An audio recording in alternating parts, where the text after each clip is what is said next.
أكبر الله أكبر الله أكبر لا إله إلا الله والله أكبر الله أكبر ولله الحمد.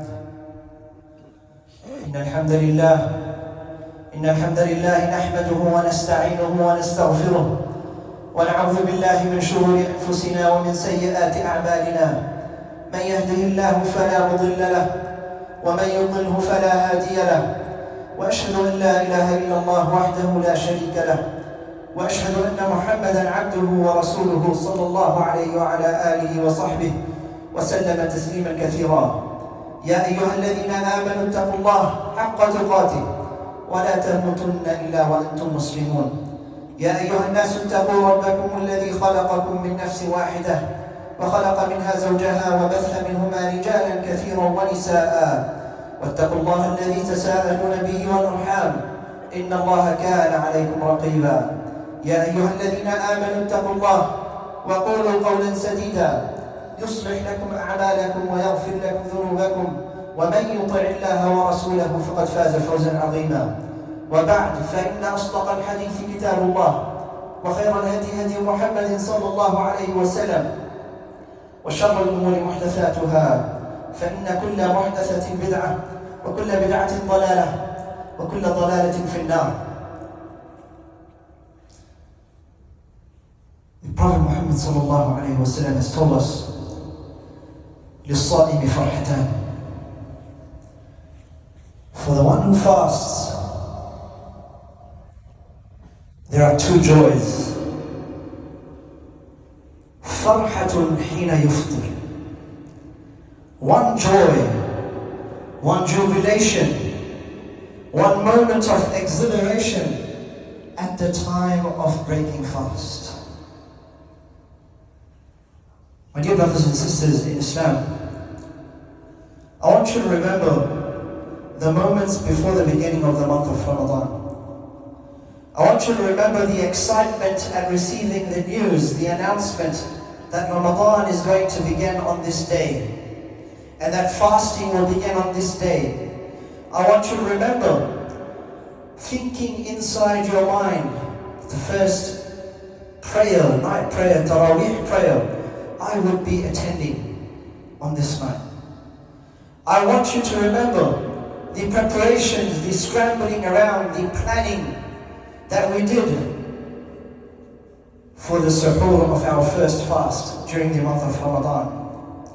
I want you to remember the first fast and how, after a long period of not being accustomed to fasting, we spent the first day experiencing a little bit of a difference in our normal daily schedules.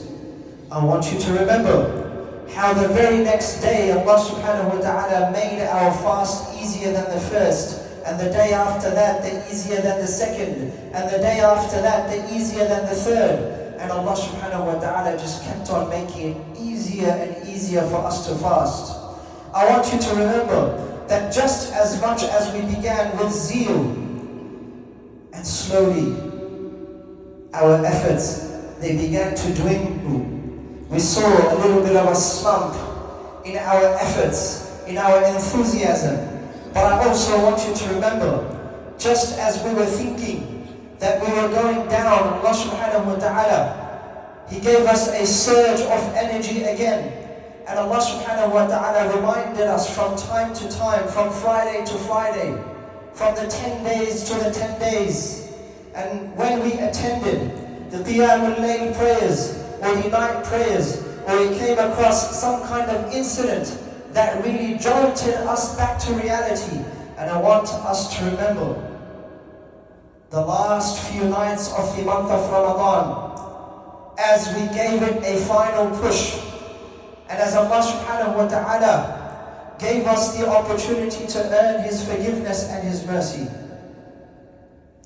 I want you to remember, just as we tried our best to fast and do our acts of worship and our acts of obedience and devotion, I want you to remember the efforts that we made in correcting our relationships with parents, with children, with spouses, with colleagues, with friends, with business partners, with acquaintances, with people that we've come across, just random visitors in the masjid, those people whom we have an altercation with in the past, or a friction with. Allah subhanahu wa ta'ala gave us an opportunity to change and to turn a new leaf.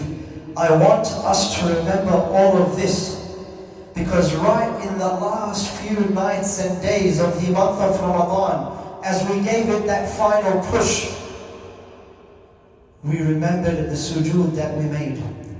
We remembered how we cried our eyes out, seeking, wanting, yearning the forgiveness of Allah subhanahu wa ta'ala, wanting mercy from Allah subhanahu wa ta'ala.